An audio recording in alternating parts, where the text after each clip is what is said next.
Hi students, today's our topic is employment. अभी employment बोलेंगे तो आपको तो समझ में आ चुका होगा। एम्प्लॉयमेंट मीन्स यू कैन से इन शॉर्ट जॉब। ठीक है, अभी एम्प्लॉयमेंट के लिए क्या ज़रूरत होती है? एक एम्प्लॉयर होता है और एक एम्प्लॉय होता है। Okay, now see here, it is an economic activity in which people work for others. Okay, here employment is an economic activity, ये आपको तो समझ में आ चुका होगा। And here people work for others, लोग क्या करते हैं? दूसरे के लिए काम करते हैं। Okay, see here there is a employer employee relationship.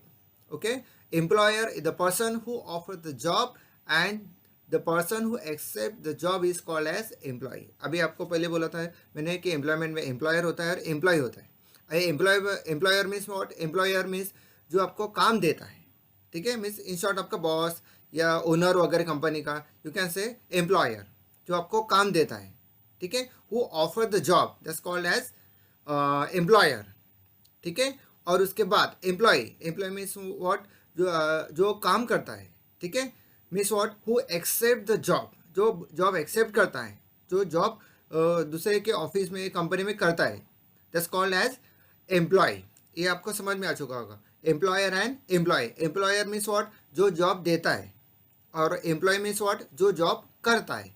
Okay, see here, remuneration and terms and conditions are agreed by both of them. अभी जो भी टर्म्स एंड कंडीशन होती है, ठीक है, वो जब आप जॉब एक्सेप्ट करते हो, ठीक है, at the time you to see that all terms and conditions. ठीक है, वहाँ पे सब टर्म्स एंड कंडीशन होते हैं। ठीक है, now see, this is the simple meaning और introduction of employment.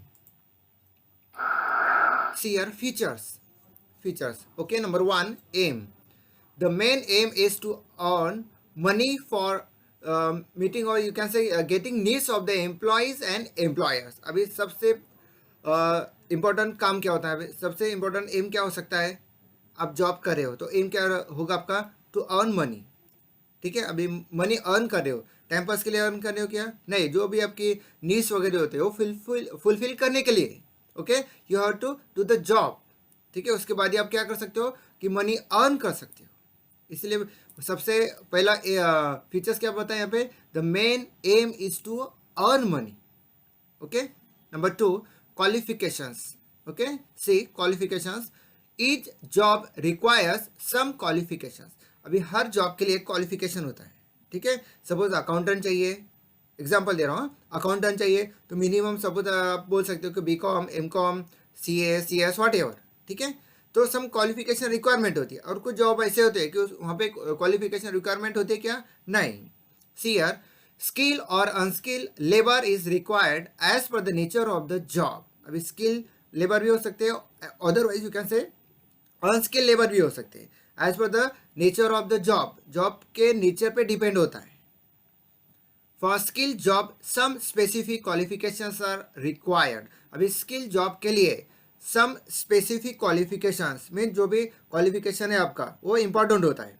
For example अभी आपको दिया था मैंने कि सपोज अकाउंटेंट चाहिए तो उसके लिए क्या? B com, M com, whatever, वो स्पेसिफिक क्वालिफिकेशन आपको चाहिए। ठीक है, उसके साथ आपको नॉलेज भी होना चाहिए। ठीक है, एग्जाम्पल यहाँ पे दिया है job of nurse. Okay, now see, but no specific qualification for unskilled job is necessary. अभी क्या बोला यहाँ पे? But no specific qualification for unskilled job is necessary. अभी अनस्किल्ड जॉब होगा उसके लिए स्पेसिफिक क्वालिफिकेशन रिक्वायरमेंट है क्या? नहीं। एग्जाम्पल दिया यहाँ पे ऑफिस बॉय। अभी ऑफिस बॉय के लिए ऐसा बोलते हैं कि हम कि एम ए चाहिए, एम कॉम चाहिए, या इंजीनियर चाहिए, या डॉक्टर चाहिए? नहीं, there is no specific qualification okay for unskilled job. Example is given here office boy. Okay, now see number 3, monetary returns. Monetary returns. See here, wages or salaries is given as financial return to employee after completion of work. Way wages और salaries, ये क्या बोला यहाँ पे? is given as financial return to employee after completion of work. आपका work जो complete होने के बाद आपको एक कुछ अमाउंट दी जाती है, यू कैन से सैलरी और वेजेस। अभी सैलरी और वेजेस, इसका मीनिंग समझ लो। अभी सैलरी कैसी होती है? मंथली होती है। ठीक है, महीने के महीने होती है। सैलरी कैसी होती है? मंथली। और wages means what? Wages means weekly हो सकता है, ठीक है, डिपेंड, और डेली भी हो सकता है, डिपेंड ऑन द वर्क। ये होगा वेजेस और सैलरीज का डिफरेंस। समझ में आया ना? Okay, see here, wages are decided in advance before appointment. क्या बोला पे, wages are decided in advance before appointment. Appointment करने के पहले वेजेस हम डिसाइड कर लेते हैं कि ये 2 दिन का काम है, आपको इतना इतना अमाउंट मिलेगा, या 1 दिन का काम है, इतना इतना अमाउंट मिल सकता है। Okay, wages are paid daily और वीकली। वेजेस अभी डेली भी दे सकते हो, otherwise you can say weekly भी दे सकते हो, depend on the work. And salary is paid monthly. ये अभी आपको बोला था मैंने, सैलरी कैसे पेड होती है, मंथली होती है। Along with salary other benefits like bonus, then quarters to stay, subsidise food in canteen etcetera. अभी बहुत सारे फैसिलिटी दी जाती है बहुत सारे कंपनी में, ठीक है। आपको बोनस दिया जाता है, क्वार्टर दिया जाता है, कैंटीन में अच्छी फैसिलिटी दी जाती है, बहुत सारी फैसिलिटी दी जाती है। ओके, यहाँ पे दिया है canteen facility and also can be given to employees etcetera facilities they can provide depend on the work. Okay, now see next one, capital. Number 4, capital. No capital is required for employment because employer invests and provides everything to the employee for completing the job. अभी capital requirement है क्या पे, requirement see here, capital is required for employer not employee. Okay, see here, no capital is required for employment because employer invests and provides everything to the employee for completing the job. अभी employer क्या करता है, employ को सब facility provide कर देता है, office होता है, टेबल होता है, कंप्यूटर होता है, लैपटॉप होता है, वट एवर जो नीडेड है वो सब वो प्रोवाइड कर सकता है। इसलिए यहाँ पे कैपिटल रिक्वायरमेंट है, यहाँ पे नो, इसलिए पहला सेंटेंस क्या बोला है, no capital is required for employment. Okay, now say next number 5, registration. Registration, no registration is required. Okay, registration requirement है यहाँ पे नहीं। Every employee has to follow the rules and regulation mentioned to the terms and condition of the employment contract. अभी registration compulsory नहीं है और requirement है क्या, नहीं। लेकिन जो भी एम्प्लॉय जहाँ पे काम करेगा, ठीक है, जो भी एम्प्लॉयर ने टर्म्स एंड कंडीशन बोले दे हैव टू फॉलो, वो टर्म्स एंड कंडीशन उसे फॉलो करने पड़ेगा जो भी कॉन्ट्रैक्ट में होगा, ठीक है। अभी कॉन्ट्रैक्ट अलग अलग होते हैं कि 3 साल तक आप जॉब छोड़ नहीं सकते हो, 2 साल तक जॉब नहीं छोड़ सकते हो, वट एवर जो भी होगा। Okay, now see next one. Number 6, non-transferability. Non-transferability.